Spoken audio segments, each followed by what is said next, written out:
Hello అండి. ఇక్కడ ఏమంటే ఆధార్ అప్డేట్ చేసుకుంటున్నామండి. మా పిల్లలకు మాకు కూడాను.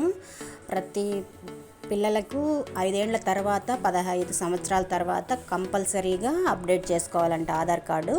ఎందుకంటే చేతులకి ఏళ్ళకంతా ఫింగర్స్ కొంచెం అరిగిపోయినట్టు అయిపోతూ ఉంటాయి కదా, పడవంట.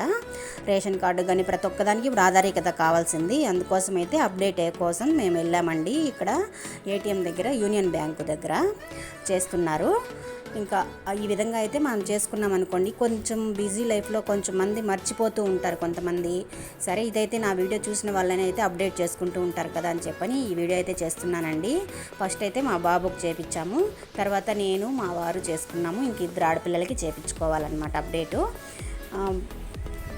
ప్రతి ఆధార్ కార్డుకి 200 తీసుకున్నారనమాట.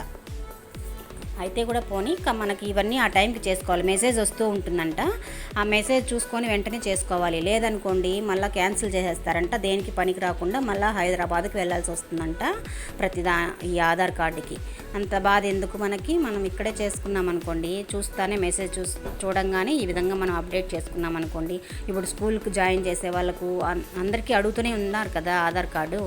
అందుకోసమని ఈ విధంగా అయితే వీడియో చేసి పెడుతున్నానండి. నా వీడియో మీకు ఎవరికైనా పనికొస్తుందేమో అని అనుకుంటున్నాను. నా వీడియో నచ్చినట్టయితే లైక్ చేయండి, షేర్ చేయండి, సబ్స్క్రైబ్ చేసుకోండి. ఇప్పుడైతే ఆధార్ పూర్తి అయిపోయిందనమాట అప్డేటు. వాళ్ళు మరుసటి రోజు రమ్మన్నారు. మేము వెళ్ళినప్పుడు ఖాళీగానే ఉంది. మేము వెళ్ళిన తర్వాత చాలామంది వస్తూ ఉన్నారనమాట ఆధార్ కార్డు అప్డేట్ కోసము. నేను వాళ్ళని అందరినీ తీయలేదులేండి వీడియో. ఏమో కొంతమందికి నచ్చకపోవచ్చు కదా, దానివల్ల నేనైతే వీడియో వాళ్ళని తీయలేదు. మా వరకే మేము తీసానమాట. ఈ విధంగా అప్డేట్ చేసుకోండి. ఎవరైనా మర్చిపోయిన వాళ్ళు, ఉద్యోగస్తులు వీళ్ళు ఉంటారు కదా, మర్చిపోయినట్టు పనిలో పడిపోయి, వాళ్ళ కోసం అయితే చెప్తున్నానండి. ఈ విధంగా మీరు ఆధార్ అప్డేట్ చేసుకున్నారనుకోండి, మనకే మంచిది కదా.